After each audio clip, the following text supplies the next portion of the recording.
దేవుని నామానికి మహిమ కలుగును గాక. మీ అందరితో నేనొక చిన్న విషయాన్ని పంచుకోవాలనుకుంటూ ఉన్నాను. మా ఇంటి దగ్గర ఒక తాతగారున్నారు. ఆ తాతగారికి సుమారుగా ఒక 60 వయసుంటుంది. అయితే ఆ తాతగారి దగ్గరికి ఈరోజు నేను వెళ్ళినప్పుడు ఆ తాతగారు నాకొక సాక్ష్యం చెప్తూ ఉన్నారు. యాక్చువల్‌గా వాళ్ళు విగ్రహారాధికులు. దేవుణ్ణి నమ్ముకోలేదు. అయితే ఆ తాతగారు యేసుక్రీస్తు ప్రభువారు చాలా గొప్ప దేవుడయ్యా! నువ్వు చెప్పినట్టే జరిగింది. నువ్వు చెప్పినట్టే జరుగుతుంది నా జీవితంలో.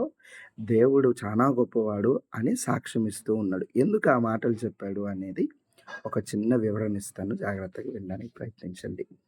అయితే ఒకరోజు దగ్గర దగ్గర రాత్రి 12:30 ఆ ప్రాంతం. మా ఇంటికి కొంతమంది సేవకులొచ్చారు.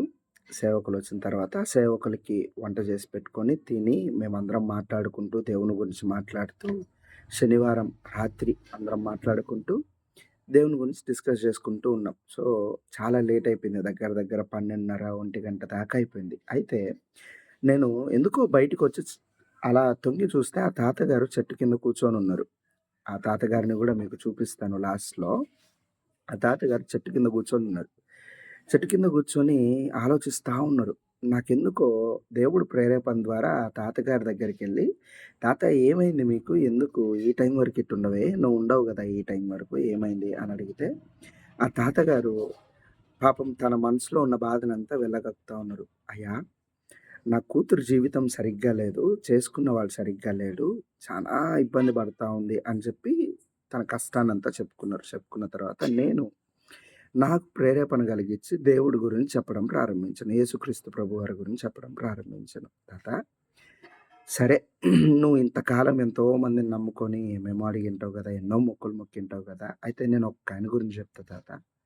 యేసయ్య గురించి నేను చెప్తాను. ఆయన గురించి విని ఆయన్ని ఒక్కసారి స్మరించుకో తాత అని చెప్పాను. సువార్త చెప్పాను.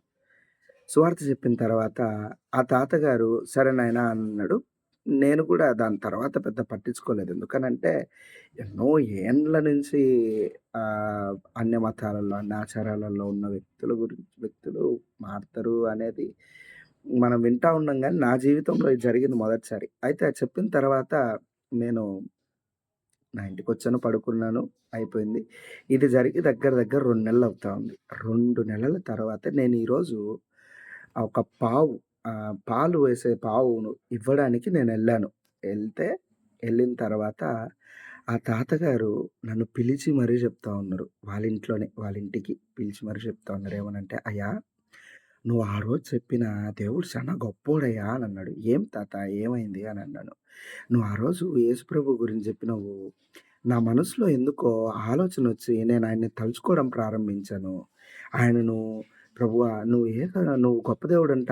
ఆయన చెప్పాడు ఇదిగో నాకు సహాయం చెయ్యి" అని అడగడం ప్రారంభించాను. అడగడం ప్రారంభించినప్పటి నుంచి ఇప్పుడు నా కూతురు బాగుంది.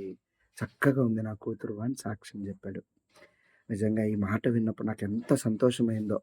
వినుట వలన విశ్వాసం కలుగును అన్నట్టు నిజంగా ఆ రోజు దేవుడు నాతో మాట్లాడడం, ఆడికి పంపించడము, నేను బయటికి రావడము, నేను అక్కడికి పోవడం, మా తాతగారితో మాట్లాడడము, ఆయన ఆ విషయాలను విని విశ్వాసం తెచ్చుకోవడము, విశ్వాసం తెచ్చుకొని దేవుణ్ణి స్తుతించడము, ఇది నాకెంతో ఆనందాన్ని ఇస్తా ఉంది.